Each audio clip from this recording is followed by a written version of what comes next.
Hey guys, Lord Naren White here, the Holy Ghost, the one true God. Back with you with the next video in our series, Great Expectations by Charles Dickens. Without further ado, we're turning to Great Expectations. Chapter 21. Casting my eyes on Mr. Wemmick as we went along, to see what he was like in the light of day, I found him to be a dry man, rather short in stature, with a square wooden face, whose expression seemed to have been imperfectly chipped out with a dull-edged chisel. There were some marks in it that might have been dimples, if the material had been softer and the instrument finer, but which, as it was, were only dints. The chisel had made 3 or 4 of these attempts at embellishment over his nose, but had given them up without an effort to smooth them off. I judged him to be a bachelor, from the frayed condition of his linen, and he appeared to have sustained a good many bereavements, for he wore at least 4 mourning rings, besides a brooch representing a lady, and a weeping willow at a tomb with an urn on it. I noticed, too, that several rings and seals hung at his watch chain, as if he were quite laden with remembrances of departed friends. He had glittering eyes, small, keen, and black, and thin, wide, mottled lips. He had them, to the best of my belief, from 40 to 50 years. "So, you were never in London before?" said Mr. Wemmick. "No," said I. "I was new here once," said Mr. Wemmick. "Rum to think of now." "You are well acquainted with it now?" "Why, yes," said Mr. Wemmick. "I know the moves of it." "Is it a very wicked place?" I asked, more for the sake of saying something than for information. "You may get cheated, robbed, and murdered in London, but there are plenty of people anywhere who will do that for you."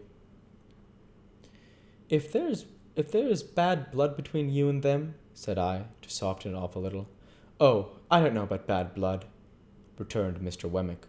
"There's not much bad blood about. They'll do it, if there's anything to be got by it." "That makes it worse." "You think so?" returned Mr. Wemmick. Much about the same, I should say." He wore his hat on the back of his head, and looked straight before him, walking in a self-contained way, as if there were nothing in the streets to claim his attention. His mouth was such a post-office of a mouth that he had a mechanical appearance of smiling. We had got to the top of Holborn Hill before I knew that it was merely a mechanical appearance and that he was not smiling at all. "Do you know where Mr. Matthew Pocket lives?" I asked Mr. Wemmick. "Yes," said he, nodding in the direction. "At Hammersmith, west of London." "Is that far?" "Well, say 5 miles." "Do you know him?" "Why, you're a regular cross-examiner," said Mr. Wemmick, looking at me with an approving air. "Yes, I know him. There was an air of toleration or depreciation about his utterance of these words that rather depressed me, and I was still looking sideways at his block of face in search of any encouraging note to the text, when he said here we were at Barnard's Inn.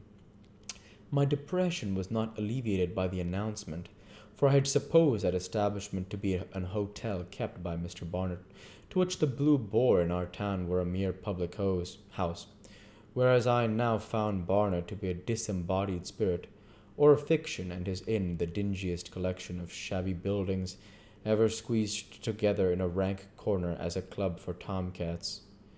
We entered this haven through a wicket gate and were disgorged by an introductory passage into a melancholy little square that looked to me like a flat burying ground. I thought it had the most dismal trees in it, and the most dismal sparrows, and the most dismal cats, and the most dismal houses, in number 6 or so, that I had ever seen. I thought the windows of the sets of chambers into which those houses were divided were in every stage of dilapidated blind and curtain, crippled flower pot, cracked glass, dusty decay, and miserable makeshift, while to let glared at me from the empty rooms, as if no new wretches ever came there, and the vengeance of the soul of Barnard were being slowly appeased by the gradual suicide of the present occupants and their unholy interment under the gravel.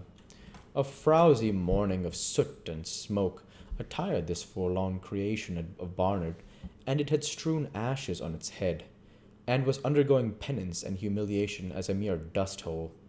Thus thus far my sense of sight, while dry rot and well rot and all the silent rots in that rot in the neglected roof and cellar, rot of rat and mouse and bug and coaching stables near at hand besides, addressed themselves faintly to my sense of smell and moaned, "Try Barnard's mixture." So imperfect was this realization of the first of my great expectations that I looked in dismay at Mr. Wemmick. "Ah," said he, mistaking me, "the retirement reminds you of the country. So it does me." He led me into a corner and conducted me up a flight of stairs, which appeared to me to be slowly collapsing into sawdust, so that one of those days the upper Dodgers would look out at their doors and find themselves without the means of coming down to a set of chambers on the top floor. Mr. Pocket, June, was painted on the Jun was painted on the door, and there was a label on the letter box, "Return shortly." "He hardly thought you'd come so soon," Mr. Wemmick explained. "You don't want me any more?"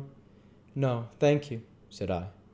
"As I keep the cash," Mr. Wemmick observed, "we shall most likely meet pretty often. Good day." "Good day." I put out my hand, and Mr. Wemmick at first looked at it as if he thought I wanted something. Then he looked at me and said, correcting himself, "To be sure, yes. You're in the habit of shaking hands." I was rather confused, thinking it must be out of the London fashion, but said yes. "I have got so out of it," said Mr. Wemmick, "except at last. Very glad, I'm sure, to make your acquaintance. Good day." When we had shaken hands and he was gone, I opened the staircase window, and had nearly beheaded myself, for the lines had rotted away, and it came down like the guillotine. Happily it was so quick that I had not put my head out. After this escape, I was content to take a foggy view of the inn, through the windows encrusting dirt, and to stand dolefully looking out, saying to myself that London was decidedly overrated. Mr. Pocket Junior's idea of shortly was not mine, for I had nearly maddened myself with looking out for half an hour, and had written my name with my finger several times in the dirt of every pane in the window, before I heard footsteps on the stairs. Gradually there arose before me the hat, head, neckcloth, waistcoat, trousers, boots, of a member of society of about my own standing. He had a paper bag under each arm, and a pottle of strawberries in one hand, and was out of breath. "Mr. Pip," said he. "Mr. Pocket," said I. "Dear me," he exclaimed, "I'm extremely sorry, but I knew there was a coach from your part of the country at midday, and I thought you would come by that one. The fact is, I have been out on your account, not that it is any excuse, for I thought, coming from the country, you might like a little fruit after dinner, and I went to the Covent Market Garden to get it good." For a reason that I had, I felt as if my eyes would start out of my head. I acknowledged his attention incoherently, and began to think this was a dream. "Dear me," said Mr. Pocket, Junior, "this door sticks so." As he was fast making jam of his fruit by wrestling with the door while the paper bags were under his arms, I begged him to allow me to hold them. He relinquished them with an agreeable smile, and combated with the door as if it were a wild beast.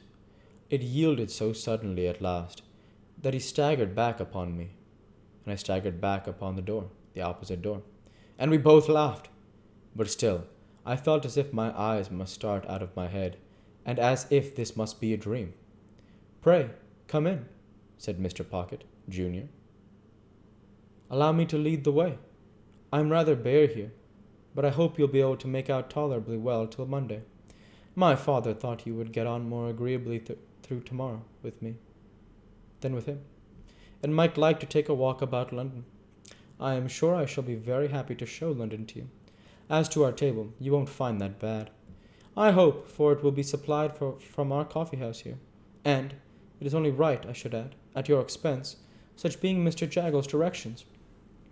As to our lodging, it's not by any means splendid, because I have my own bread to earn, and my father hasn't anything to give me, and I shouldn't be willing to take it if he had.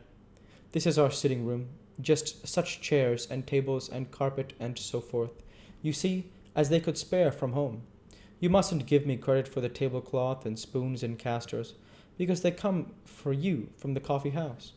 This is my little bedroom, rather musty, but Barnard's is musty. This is your bedroom. The furniture is hired for the occasion, but I trust it will answer the purpose if you should want anything. I'll go and fetch it. The chambers are retired, and we shall be alone together. But we shan't fight, I dare say. But dear me, I beg your pardon. You're holding the fruit all this time. Pray, let me take these bags from you. I am quite ashamed. As I stood opposite to Mr. Pocket, Junior delivering him the bags, 1, 2, I saw the starting appearance come into his own eyes that I knew to be in mine, and he said, falling back, Lord, bless me! You are the prowling boy. And you, said I, are the pale young gentleman. We'll go ahead and stop there for this week. As usual, I want to say thank you for watching, and I hope you enjoyed. Please like, comment, and subscribe, as it greatly helps the channel.